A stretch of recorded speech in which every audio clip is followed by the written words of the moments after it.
అందరికీ నమస్కారం. ಎಲ್ಲರಿಗೂ ನಮಸ್ಕಾరం. ಅನೇವರ್ಕಂ ವಣಕಂ. ಎಲ್ಲರಿಗೂ నమస్కార. సబ్కో నమస్కార్. సరిగ్గా 32 రోజుల క్రితం ఇళయరాజా గారు ఈ ఊరికి వచ్చినప్పుడు ఒక సందర్భంలో అప్పుడు కలవడం జరిగింది. పాత్రికేయ మిత్రులందరినీ మళ్ళీ ఈరోజు కలుస్తున్నాను. చాలా సంతోషంగా ఉంది. అందరికీ కూడా శుభాకాంక్షలు, నమస్కారం. హరిహర వీరమల్లు అనే ఈ సినిమా సరిగ్గా 5.5 సంవత్సరాల క్రితం నా జర్నీ రాధాకృష్ణ గారితో మొదలైంది. ఇప్పుడు జ్యోతికృష్ణతో పూర్తవుతుంది.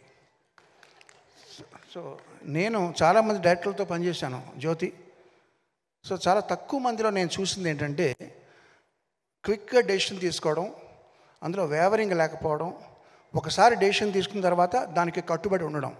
అది చాలా డైరెక్టర్స్లో నేను చూసిన అరుదైన క్వాలిటీ. ఆ క్వాలిటీ ఉంది కాబట్టి చాలా మంచి భవిష్యత్తు ఉంది. Jyoti, all the best Jyoti. Thank you very much for continuing journey with me. మామూలుగా డైరెక్టర్లో మారితే సరే క్రిష్ గారు, కీరవాణి గారిని పెట్టుకున్నారు, మనం వేరే వాళ్ళకి వెళ్దామని అనొచ్చు. అలా అనకుండా నా మీద నమ్మకంతో నా దగ్గరికి వచ్చినటువంటి జ్యోతి, ధన్యవాదాలు, శుభాకాంక్షలు. ఈ పోస్ట్ ప్రొడక్షన్కి సమీపించే కొద్దీ కూడా పాపం తను అన్ని పనులు ఒకడే, అటు ఎడిటింగ్ కానీ, ఇటు గ్రాఫిక్స్ కానీ, మ్యూజిక్ కానీ అన్నీ తనే చూసుకుంటూ నిద్రాహారాలు మానేసి పనిచేయడం నాకు తెలుసు ప్రత్యక్షంగా. వాళ్ళ అమ్మాయికి జ్వరం వచ్చి ఒంట్లో బాగోలేనప్పుడు కూడా ఒక్కరోజు ఒక పూట లీవ్ తీసుకుని వెళ్ళి మళ్ళీ వచ్చేసి మళ్ళీ పని కంటిన్యూ చేశాడు. ఎందుకంటే మా రత్నం గారు ఇండస్ట్రీలో కాంట్రవర్సీలతో సంబంధం లేకుండా చాలా తక్కువ మంది సాధు స్వభావాలు ఉంటుంటారు. అట్లాంటి వాళ్ళు అగ్రగణ్యులు రత్నం గారు. ఆయన ప్రొడ్యూసర్గా కంటే కూడా ఆయన లిరిక్ రైటర్గా నేను ఆయనకి పెద్ద ఫ్యాన్ని.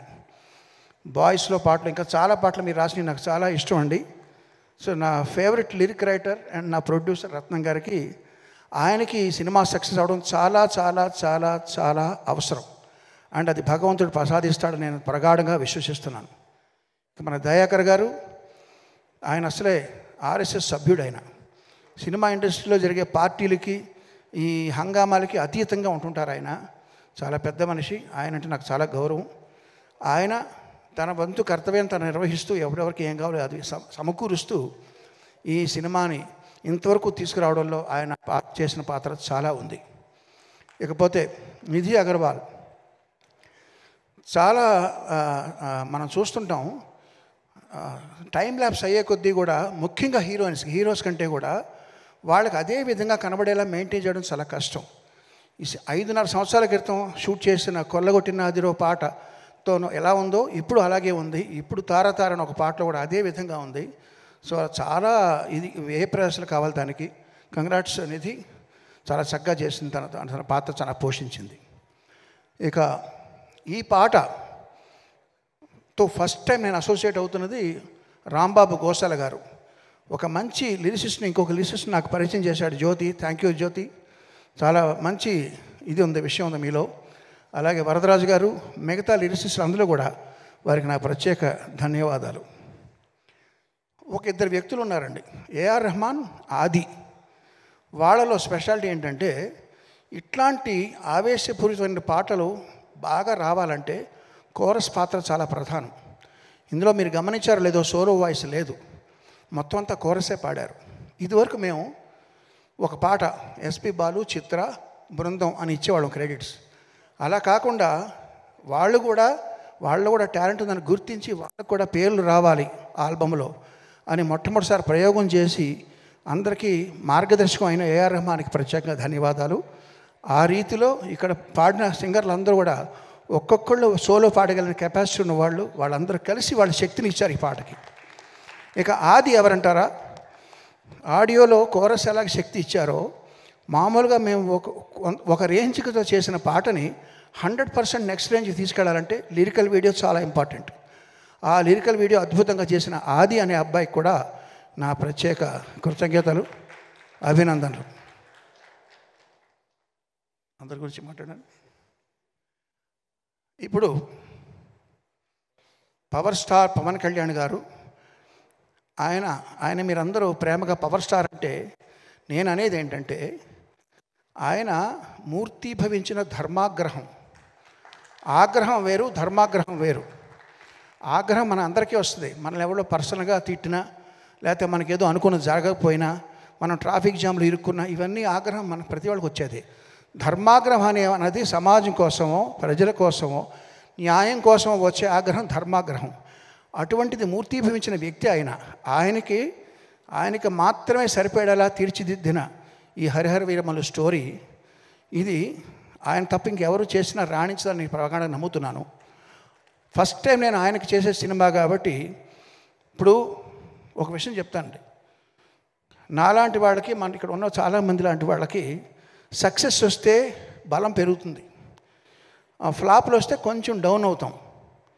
అంటే ఏంటి, మన చలిమంట కాచుకున్నప్పుడు వాన పడితే ఆ మంట ఆరిపోద్ది, లేదా దాంట్లో కొంచెం పెట్రోలో లేదా కట్టెలో వేస్తే కొంచెం మంట పెరుగుతుంది.